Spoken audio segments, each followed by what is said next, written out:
Դիմակդ հեռացրու, Աստված ուզում է տեսնել քո իսկական երեսը, մարդկանց առաջ դու ուժեղ ես, կոկիկ խոսքեր, ժպիտ, հավատքի ճիշտ ձևակերպումներ, բայց ներսումդ փլուզում է, մեղքեր, որ ատում ես, բայց կրկնում ես, մտքեր, որ չես համարձակվում բարձրաձայնել, վախեր, որ խեղդում են, բայց դու սովորել ես թաքցնել։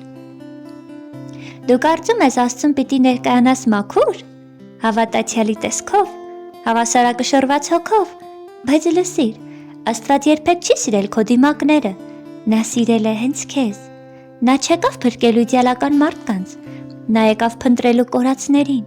նրանց, ովքեր մեղքով կեղտոտված են, բայց ուզում են վերադառնալ կյանք։ Քրիստոսը եկավ քեզ նմանին գրկելու,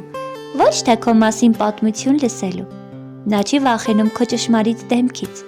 նա չի զզվում քո ներքին կռիվներից, նա չի հեռանում, երբ խոստովանում ես, Տեր, ես մեղավոր եմ, բայց էլ չեմ ուզում ձևացնել։ Աստծուն հետաքրքրում է քո սրտի մերկությունը, ոչ թե խաչի պես կախած բառերը։ Նա չի փնտրում կատարելություն, նա փնտրում է անկեղծություն։ Երբ դու դադարես ձևացնել, դու վերջապես կհանդիպես այն սիրուն, որ վաղուց քեզ էր փնտրում, ոչ թե որպես կատարյալ, այլ որպես կոտրված որդու։ Դիմակդ թող, սիրտդ բաց, և կտեսնես, Հիսուսը հենց դրա համար է եկել, քեզ փրկելու, ոչ թե դիմակներ փնտրելու։